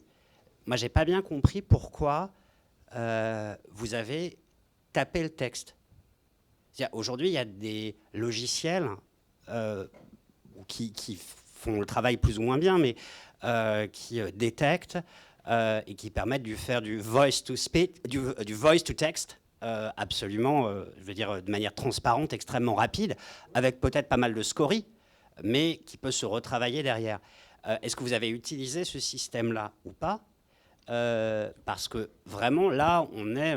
vous nous montrez une partie du système, mais la grande trouille des actrices et des acteurs de doublage, c'est qu'à un moment, on a un film en VO, je caricature, mais en fait, c'est ça, on appuie sur un bouton, et puis quelques heures plus tard, quelques secondes ou quelques heures plus tard, on a une version localisée, propre, commercialisable, audible. Ça, en fait, c'est pas une technologie, c'est une concaténation de technologies. Mais là, par exemple, j'ai pas compris déjà, pourquoi est-ce que c'est une étape que vous avez sautée? Est-ce que c'est une étape que vous ne pouvez pas vous intégrer dans la pratique de l'atelier ou voilà. Alors, en fait, la réponse elle est toute simple, c'est que effectivement, dans le cadre de l'atelier, ça n'avait aucun intérêt de pas. Donc, d'ailleurs, on n'a pas tapé les textes. Enfin, au début, on les tapait parce qu'on avait la timeline sous les yeux et que on voulait essayer notamment sur la première phrase où le texte était trop long par rapport à ce qu'il fallait, etc. Au début, on a tapé et en fait, ensuite, pour aller plus vite, on a directement copié-collé les répliques parce qu'on les avait dans un outil de tâche de doublage qui était nécessaire. Après, il y a tout un pan que j'ai pas montré du studio où on peut importer un fichier de localisation, importer un tableur avec plein de répliques. Là, vu la quantité de répliques, c'était pas du tout spécialement nécessaire de passer par des outils un peu compliqués. On l'a vu très rapidement tout à l'heure sur le speech-to-speech. Comme on fournit un fichier audio de référence, on affiche quand même du texte à l'écran. Je ne sais pas si vous avez vu tout à l'heure quand on était sur cette scène.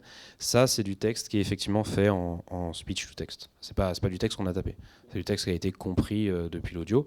D'ailleurs, on voit qu'il y a des petites imperfections, notamment au niveau de la ponctuation, de certains mots qui sont pas exactement les mêmes que ce qu'il y avait dans le texte de départ.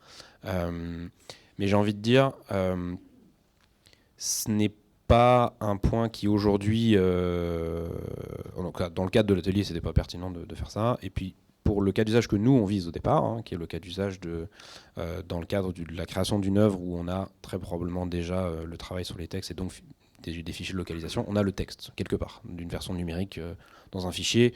Très souvent un fichier Excel, CSV, peu importe. Donc on a plutôt des outils d'import de ces fichiers-là, plutôt que des outils où je vais parler et ça va comprendre le texte. Je ne vais pas lire le script pour qu'il le comprenne, je vais plutôt lui fournir directement dans un format numérique. Et pour rebondir sur votre remarque, je comprends l'inquiétude et je comprends que ça fasse très très peur. Et c'est ce que je disais en introduction tout à l'heure, en commençant, c'est que c'est sûr, il va y avoir une partie des métiers qui vont se transformer. C'est ce que Jacques disait tout à l'heure également. Ce que j'essayais d'expliquer tout à l'heure, c'est que la création d'Engine au départ, donc déjà les moteurs de voix, donc les moteurs qui vocalisent, pas les moteurs qui créent la signature, ça on en a un nous qui crée la signature vocale nouvelle. Les moteurs qui vocalisent, ce ne sont pas nos moteurs à nous, on est un agrégateur de moteurs, donc il y a notamment celui d'Eleven Labs, celui de PlayHT et d'autres. Nous, on veut répondre en premier lieu au cas d'usage où il n'y a aujourd'hui pas de doublage.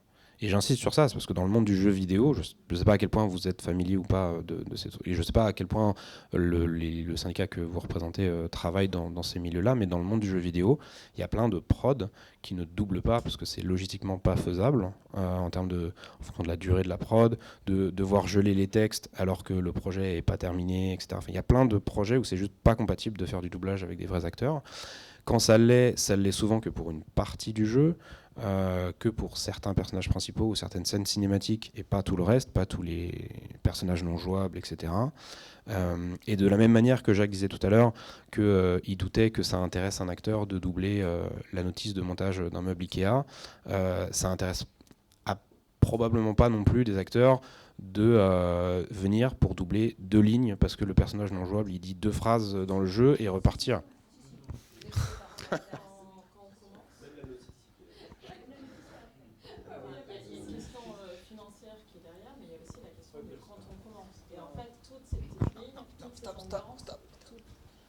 Toutes les petites lignes, les ambiances, c'est tout un travail qui nous permet aussi, parce que moi je commence, vraiment, c'est les premiers pas, d'arriver en fait à avoir un minimum de travail, à prendre aussi notre place, à nous faire entendre sans que le DA ou la prod ait trop de risques à prendre. Où là, oui, s'il y a 400 lignes à faire, il ne va pas me les faire à moi parce que je débute en fait. Et le documentaire, je sais pas, vous avez déjà entendu de documentaire quand Attenborough il le fait ou des voix françaises. On parlait du documentaire, quelqu'un qui nous apprend pas dit que le documentaire était pas intéressant. Qui partage en fait avec sa voix, avec son intonation, avec ce qu'il en comprend, et que c'est un humain qui nous en parle. C'est pour moi personnellement, et je pense pour beaucoup, même pour comment le cerveau se construit après, parce que faudra voir aussi au niveau de la science comment le cerveau humain se développe quand c'est une IA qui lui parle, même si, et les enfants, et même nous, mais oui, les enfants, le développement, en fait, qui s'y fait, parce que nous, avec notre oreille d'adulte, ou peut-être même inconsciemment, enfin consciemment, on n'a aucune notion de la différence, comme on peut voir les fake news, etc. De plus en plus, on ne sent pas la différence. Par contre, le cerveau, lui, il va très bien savoir le faire et il va intégrer des notions qui ne sont pas les bonnes, en fait. Parce que via mon énergie, via ce que je revendique ou pas, ce que j'ai compris ou pas du texte, ce que je veux en dire, eh bien, en fait, ça se partage et c'est pas palpable, en fait, l'énergie qui s'en dégage. Une IA, elle ne pourra pas le faire. Enfin... Bon, là, on aborde un sujet qui est un peu connexe. Il se trouve que c'est un sujet que je connais très bien parce que ma femme est linguiste et travaille sur l'acquisition du langage chez les jeunes enfants. Et l'acquisition, elle se fait majoritairement dans les toutes premières années. Et de toute façon, je pense qu'on va globalement être assez d'accord sur le fait qu'on n'apprend pas aux enfants à parler et à construire leur cerveau là-dessus en regardant des dessins animés ou des films sur YouTube. Ça se fait quand même, mais l'école, les parents représentent plus de 80% du langage adressé à l'enfant. Et donc, si demain, ce que je ne souhaite pas, hein, soyons clairs, si demain, l'intégralité des dessins animés consommés par l'enfant sont doublés par des voix synthétiques, déjà, si on est dans du speech-to-speech, je rappelle l'intention dont on parlait, que vous évoquiez, l'intention, la compréhension, etc., reste là. Ce sont les fréquences qui changent. C'est le travail, ça ne fait que moduler les fréquences. L'intention reste là, mais quand bien même ce serait des voix en text-to-speech, synthétiques, etc., ça ne reste qu'une petite portion de ce que l'enfant va consommer. Mais pour revenir à ce que vous disiez avant, ce que je voulais dire par venir se déplacer, doubler de lignes et repartir, c'est que avec ces outils-là, ce qui va très probablement se passer, c'est qu'un acteur va doubler plein de personnages. Et donc, si j'ai dans mon jeu, si j'ai une centaine de personnages non jouables qui ont chacun 3-4 répliques, ben en fait, je vais avoir une petite poignée d'acteurs qui vont faire tout ça. Et ça aura le même intérêt pour le créatif, pour le créateur, ça aura le même intérêt en termes de résultat final que de faire venir plein de personnes différentes.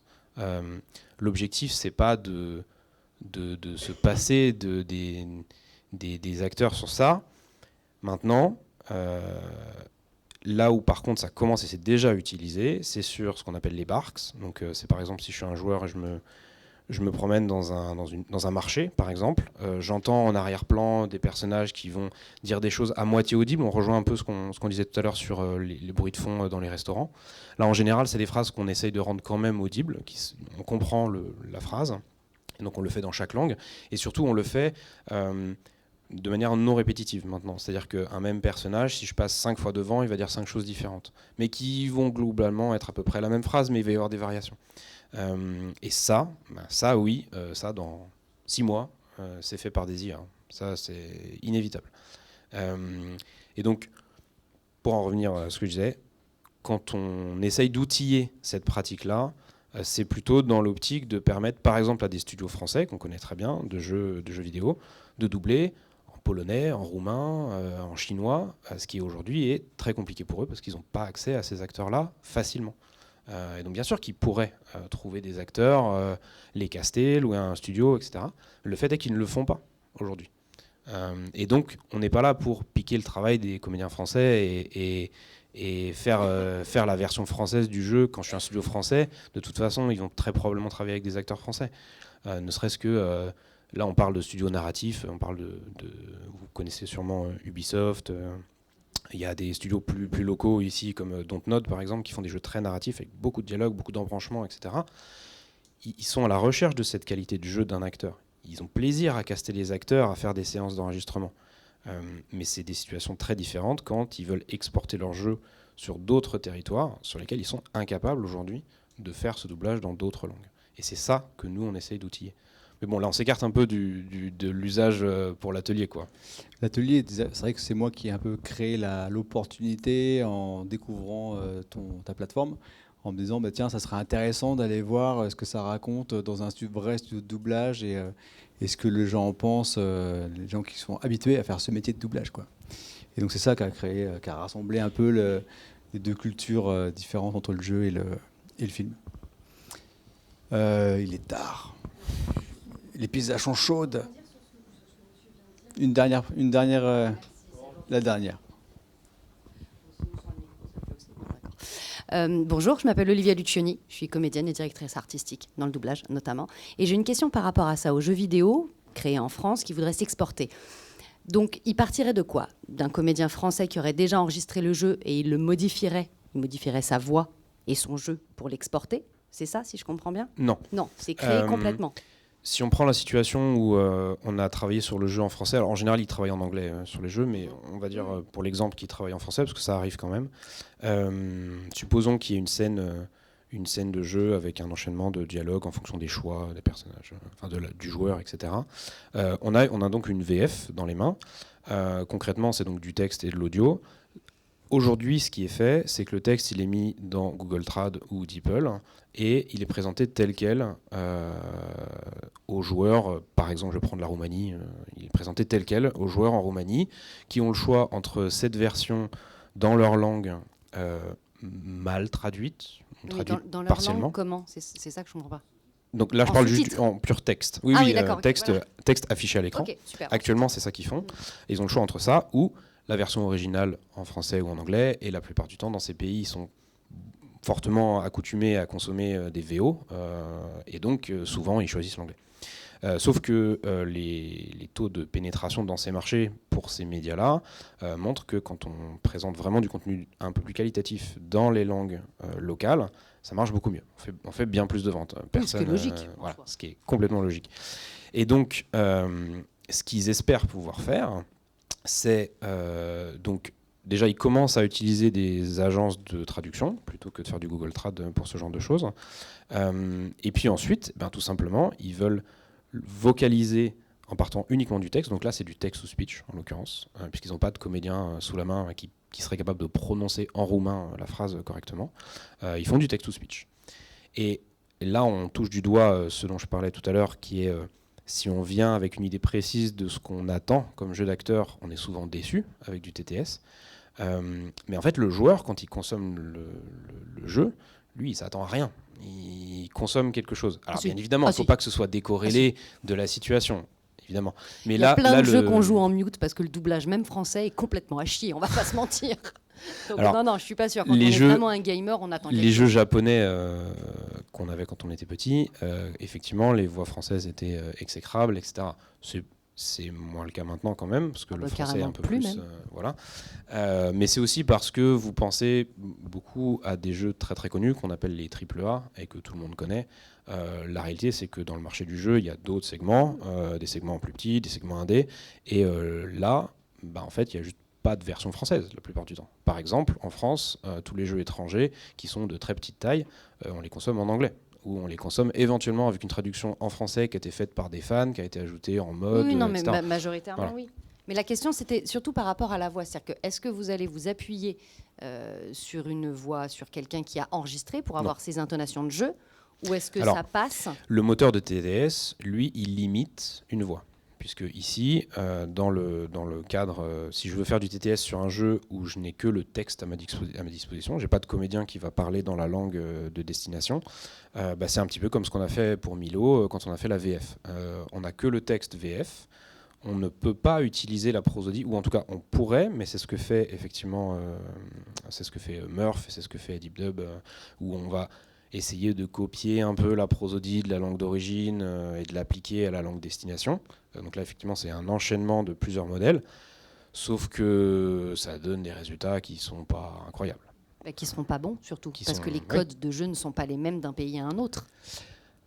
Alors oui, ça c'est vrai, mais c'est aussi que la prosodie de la langue, même toute seule, indépendamment du jeu d'acteur recherché, enfin juste la prosodie de la langue ne marche pas, les durées ne sont pas les mêmes, les mots ne sont pas pareils, etc. Donc concrètement, dans cette situation-là, on est obligé de faire du text-to-speech pur, et donc la voix qu'on va choisir pour vocaliser le personnage, elle a un style. Quand on l'a clonée, elle a un style au départ, et aujourd'hui, les moteurs de TTS ne savent pas conditionner. On parle de conditionnement dans l'IA, ou contrôler, on pourrait dire, l'émotion, le jeu, etc. Pour l'instant. voilà, pour l'instant. Ça, après, je rentre dans mon avis plus personnel. À mon avis, d'ici 1 ou 2 ans, grand maximum, on aura bien plus la main sur ce jeu d'acteur, justement, pour pouvoir dire, mais en fait, là t'es triste. Là, tu t'énerves progressivement dans la phrase jusqu'à complètement éclater à la fin, etc. Ça, ce sera contrôlable. Après, le problème, tout va dépendre des enjeux, des usages, et on voit que par exemple, quand ChatGPT 4o a été montré il n'y a pas très longtemps, là, avec plein de vidéos un peu plus ou moins maîtrisées, etc., sur la voix de ChatGPT un peu sympa, qui faisait des rires, des ricanements, etc., etc. En fait, c'est contrôlé par une machine pour un usage dans un texte qu'elle a elle-même généré, donc elle sait ce qu'elle fait, en fait. Elle est dans un environnement qui est complètement contrôlé. Si je donne un texte que moi j'ai choisi à la machine, pour coller à une image, à une cinématique ou à un épisode de dessin animé dont j'ai déjà les images, où j'ai déjà pensé mon truc, ça va être compliqué d'arriver au résultat exact que je souhaite. À mon avis, mais là encore une fois c'est très très personnel, on va plutôt arriver à une transformation des usages où des créateurs très indépendants, peut-être au début dans leur cave, etc., vont travailler les deux en même temps et vont, en fonction de ce qu'ils arrivent à générer avec les IA les plus limitées, aujourd'hui par exemple les IA de TTS, ensuite se dire bon ok, je retouche un peu mon image parce que j'ai pas réussi à faire parler mon IA suffisamment vite, donc je vais rallonger un peu mon animation, etc. Ça, mais bon, ça c'est une intuition personnelle, on verra ce que sera la réalité. Oui. Ok. Ouais, bon, alors j'espère que je ne vais pas mettre le feu aux poudres. Je suis Jean-Pierre Pinco de la société Spottle. On est une plateforme de sous-titrage automatique post-édité. Je suis dans le domaine de la localisation depuis plusieurs années. Quand DeepL est arrivé fin 2016 avec le deep learning, je discutais déjà avec les traducteurs qui rigolaient. Ils rigolaient. Et aujourd'hui, ils rigolent moins.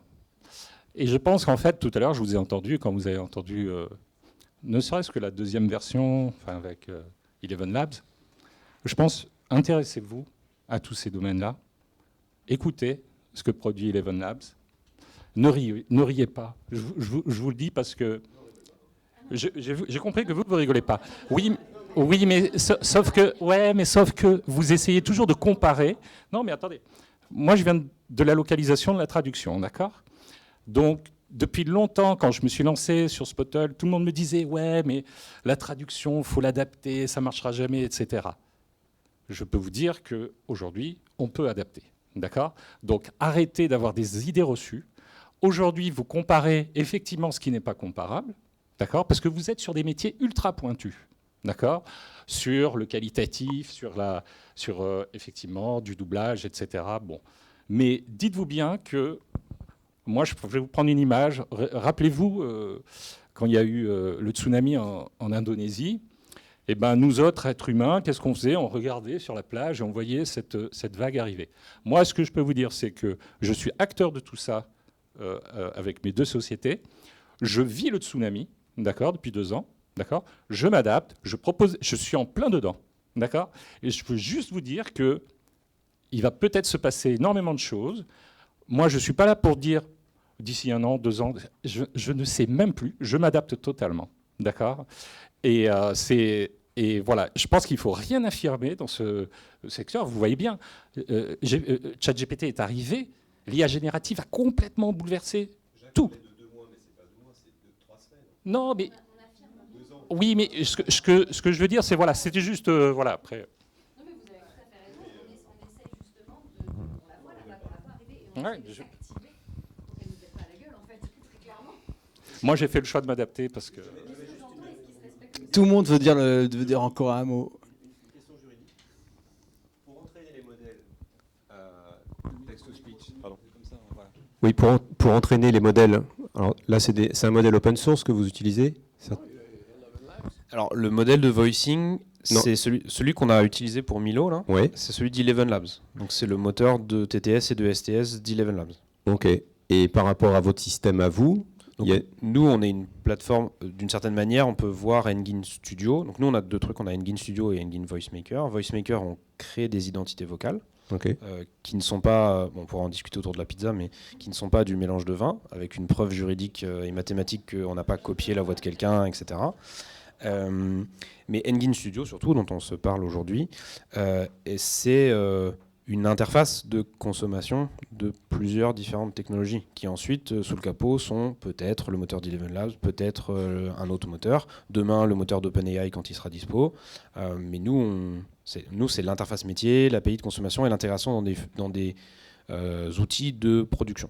On est bien d'accord que ces moteurs s'entraînent régulièrement sur des bases de données qui ne sont pas forcément les données de leurs clients en input, mais bien des données générales, des corpus de data assez énormes, dont certainement nous faisons partie. Malheureusement... Et c'est toute la problématique, ce qu'on appelle notamment au niveau des RGPD, en ce qui concerne la voix données biométriques, donc notre voix de comédien. Tous ces systèmes s'entraînent sur des données qui sont volées en fait aux citoyens, aux artistes. Je ne parle pas des problèmes de copyright, parce que pour pouvoir obtenir des résultats qui peuvent être supérieurs à ce qu'on a vu là, on va utiliser en fait des bases de films, de séries qui ont été récupérées sur YouTube. Voilà. Donc on a plein de petites bombes juridiques qui sont aux États-Unis, pas forcément encore des sujets, mais ça devient des sujets. Ils avancent aussi là-dessus, notamment au Capitole, ça bouge, et il y a des procès. Mais en France, il y a déjà des règlements comme le RGPD, et puis aussi le droit de la personnalité. On ne peut pas aller prendre la voix de quelqu'un, le mettre sur une base de données comme ça. C'est pour ça que l'IA Act que Jacques mentionnait, c'est très bon. Oui, mais en fait, il va pas se substituer au RGPD. Le RGPD, c'est un règlement qui va rester. L'IA Act, on a travaillé dessus avec notre fédération et celle du SFA, la FIA. On a effectivement travaillé sur la législation européenne et on a demandé cette transparence. Voilà, c'est les fédérations. Il n'y avait pas que les comédiens, il y avait aussi les auteurs, dont font partie les traducteurs, les musiciens, les scénaristes. C'est tout un corpus de gens qui se sont motivés pour qu'à Bruxelles, on obtienne cette transparence qui permettra peut-être un jour de travailler avec cette technologie. Mais pour l'instant, il y a trop de problématiques juridiques et des risques aussi pour les clients des studios. Tout à fait, utiliser des trucs comme ça, qui ne sont pas normés, c'est pour ça que ça met en risque les diffuseurs, ça met en risque tout le monde en fait. La seule bonne recommandation, c'est de ne pas utiliser ces outils pour un studio, pour une enseigne. Et s'ils ont la capacité de le faire, d'entraîner sur des datasets dont ils disposent eux-mêmes, sur lesquels ils ont les droits. Avec les autorisations, si c'est de la voix, des comédiens, si c'est de l'image, ça a été dessiné par quelqu'un. Donc, voilà. Tout à fait. Ouais. Ah oui, tout à fait. C'est une bonne conclusion pour aller manger la pizza.